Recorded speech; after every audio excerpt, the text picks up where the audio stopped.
Bon matin à vous. Alors ce matin, nous sommes sur la page de Top Shape Fitness. Et puis ce matin, je viens vous parler de soya. Alors je réponds à la question, est-ce que c'est bon ou si c'est mauvais de consommer du soya?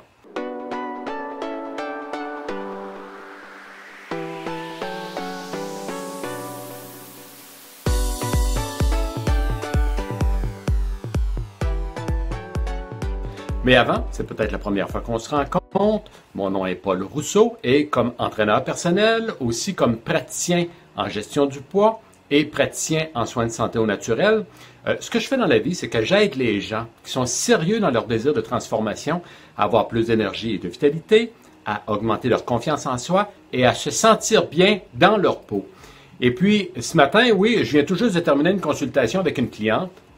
C'est toujours agréable de rencontrer des gens. Je fonctionne par vidéoconférence, donc c'est super pratique et c'est rapide. Et on règle les problèmes des gens très rapidement. Et puis, j'ai une autre consultation qui s'en vient dans quelques minutes.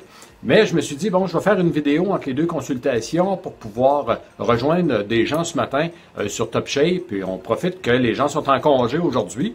Donc, on profite de ce bon moment-là vers 9h30. Hein, on est encore tôt.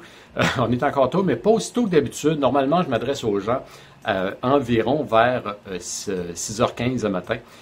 Mais par contre, bon, aujourd'hui c'est congé, donc j'ai fait en sorte de peut-être se rencontrer un petit peu plus tard. Et puis, oui, je viens vous parler de soya ce matin. Et puis, le soya, est-ce que c'est bon ou si c'est mauvais? Vous savez, le soya, quelque part, au niveau des protéines, on dit que c'est une protéine complète. Et puis, oui, OK, le soya, c'est une protéine complète, mais par contre, sa valeur biologique est très basse. C'est quoi ça, la valeur biologique? Eh bien, on prend comme valeur de référence un œuf qui a une valeur biologique de 100, ce qui veut dire que selon au niveau de ses acides aminés, eh bien, l'œuf est complet comme à 100, mais ça signifie pas 100%, mais c'est comme une valeur de référence. Eh bien, le soya, lui, est environ à 74, OK? Donc, pourquoi? Parce que le soya, entre autres, est très faible en méthionine, et puis la méthionine, c'est un produit, c'est une acide aminé, la méthionine, et puis la méthionine est importante pour la production de la glutation. Et puis, ça, c'est un puissant antioxydant que notre corps fabrique lui-même. Et puis, à quoi ça sert aussi? C'est que la glutation, ça nous permet de diminuer le mauvais gras et d'augmenter le bon gras. Donc, de faire en sorte que le cholestérol ne va pas se coller dans les artères. Et puis, ça ici, le soya n'en contient pas beaucoup. Donc, les gens qui consomment du soya devraient prendre un supplément en méthionine, entre autres. C'est un indice que je donne ici. Et puis, le soya, vous allez voir que c'est un petit peu un mal-aimé, là, parce que le soya, lorsqu'on regarde, je vous parlais de protéines, entre autres, eh bien, les bodybuilders s'éloignent de ça pour différentes raisons, hein, ou même les gens qui font du culturisme. Aussitôt on veut faire un peu d'hypertrophie au niveau de notre musculation, on s'éloigne du soya parce que oui, sa valeur biologique est basse, tellement que lorsqu'on compare avec de l'isolat de protéines, l'isolat de protéines, au lieu d'être à 74 ou à 100 comme un œuf, l'isolat de protéines, on en retrouve à plus de 140, là, donc comme valeur biologique. Donc, ça fait une très, très grosse différence. Et puis, si on regarde aussi, le soya contient des antinutriments. Et puis, comme antinutriments, on parle de quoi? On peut parler de lectine, de la Lectine. Et puis, la lectine, est-ce que c'est bon ou c'est mauvais? Ça a des bons côtés, mais ça a des mauvais côtés aussi, la lectine. Et le soya en contient, entre autres, au niveau de certains dommages à l'intestin qu'on peut avoir causés par la lectine. Et puis, on peut parler aussi que la lectine, vous savez, ça s'agglutine, entre autres, dans nos tissus ou dans notre circulation sanguine. Et ça peut être la cause de certaines artères qui sont bouchées parce que la lectine fait en sorte que les globules s'agglutinent ensemble. Et puis, bon, ça fait en sorte que, à un moment donné, une artère peut être bouchée. Donc, le soya peut contribuer à cela. Et puis, on parle aussi que la consommation du soya diminue l'absorption de certaines vitamines et minéraux. Si on parle de minéraux comme le zinc, le fer, le calcium, et puis certaines vitamines comme la vitamine D, la vitamine E, la vitamine K et la vitamine B12. Vous savez, il y a beaucoup de gens qui consomment du soya qui sont végétariens. Et puis, lorsqu'on est végétarien, une des vitamines qu'on doit prendre en supplément, c'est la vitamine B12 parce qu'on ne va pas la chercher dans les viandes que d'autres gens qui sont davantage carnivores vont consommer. Et puis, le soya, ce qu'il se trouve à faire, c'est qu'il diminue l'absorption de la vitamine B12. Donc ça, ici, c'est important à savoir. Donc, c'est une raison supplémentaire, en plus de ne pas consommer beaucoup de B12 pour les végétariens et les végétaliens. En plus de ne pas consommer beaucoup de vitamine B12, ben ça fait en sorte que les quelques vitamines B12 qu'on consomme sont très peu absorbées par notre intestin. Par la suite, il y a des effets, ici, écoutez bien ça, là, ici c'est important, il y a des effets estrogéniques qui sont causés par le soya. Savez-vous qu'une personne, comme exemple, une femme qui consomme seulement que 2 verres de lait de soya par jour risque de modifier son cycle menstruel. Donc, c'est pour vous dire comment c'est très, très fort sur les estrogènes.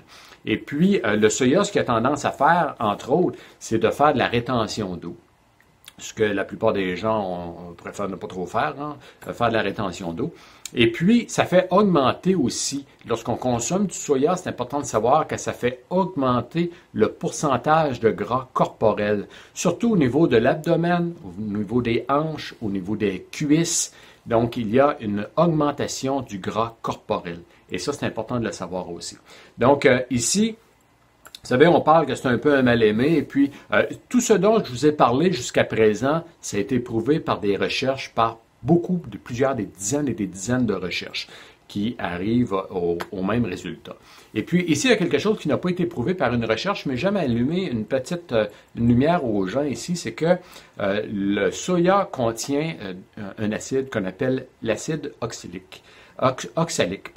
Et puis l'acide oxalique, ce que ça a tendance à faire, parce qu'il y en a un haut taux, ça a tendance à provoquer des pierres aux reins. Et puis on sait qu'il y a beaucoup de gens, il y a des centaines de milliers de personnes en Amérique qui souffrent de pierres aux reins. Et puis diminuer la consommation de soya, ça peut être un bon atout pour diminuer les risques de pierres aux reins. Et puis, je termine avec ceci. Dans ce sens que le soya, ce qui arrive, c'est que c'est un produit qui a été beaucoup arrosé par des insecticides, des pesticides, et puis avec des engrais chimiques.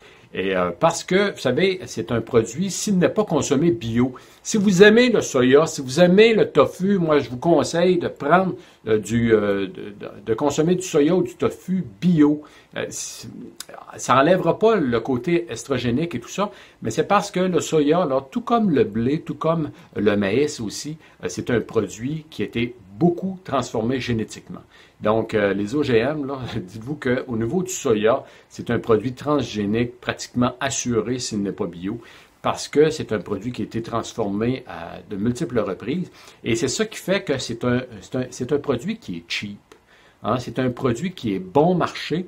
Et puis, les fabricants, l'industrie alimentaire en ajoute dans beaucoup de produits. On le retrouve dans environ 65%, ce qui veut dire 2 produits sur 3 qui est transformé contient du soya. Donc, c'est un produit, la grande majorité du temps, c'est un produit qui est cheap, donc il a été transformé génétiquement, et puis il amène une multitude de problèmes, comme je vous ai parlé au niveau de protéines. C'est une protéine complète, mais qui n'a pas de très, très grande valeur biologique, qui contient aussi des antinutriments, et puis entre autres que vous allez moins absorber des vitamines, des minéraux dont vous avez besoin, et puis des effets estrogéniques. Donc pour les femmes, surtout si vous avez tendance à faire du gras corporel, surtout dans le bas du corps, là, éviter le soya serait un atout pour vous. Vous pouvez voir une belle différence aussi, surtout si votre cycle menstruel, vous avez un petit peu de problème. Ben, si vous consommez entre autres du lait de soya, je crois que c'est un produit qui ne devrait même pas exister. Donc, si vous avez aimé cette vidéo, merci de me laisser un thumbs up et puis de la partager aussi aux gens à qui ça pourrait être utile. Et puis, je vous invite aussi, si ce n'est pas déjà fait, à aimer mes 2 pages Facebook, donc Top Shape Fitness, la page sur laquelle nous sommes présentement, et puis Paul Rousseau, conférencier. Je fais quelques vidéos là à l'occasion aussi. Et aussi ma chaîne YouTube. Donc, je vais placer des liens dans la description de cette vidéo. Et puis, si ce n'est pas déjà fait aussi, je vous invite de peut-être visionner, d'aller voir un visionnement du programme Transformation Totale. J'en fais des présentations en direct occasionnellement, en direct. Donc, j'ai placé un lien dans cette vidéo où vous pouvez aller voir le programme Transformation Totale. C'est quoi au juste? Donc, on parle de perte de poids, on parle de soins de santé au naturel. Il y a un volet éducatif, il y a aussi un volet qui est consultation individuelle, comme ce que je viens de faire ce matin, puis que je prépare à en faire une autre. Donc, vous pouvez me rencontrer, moi ou un de mes coachs, en direct, et puis parler de votre situation, et puis progresser vers certains objectifs. Donc, c'était un plaisir de faire cette vidéo pour vous ce matin. Je vous souhaite une belle et une bonne semaine. On annonce que ça va peut-être se réchauffer un petit peu, donc profitez-en, et puis on se reparle bientôt. On se tient au courant, on se tient en contact. Soyez sages.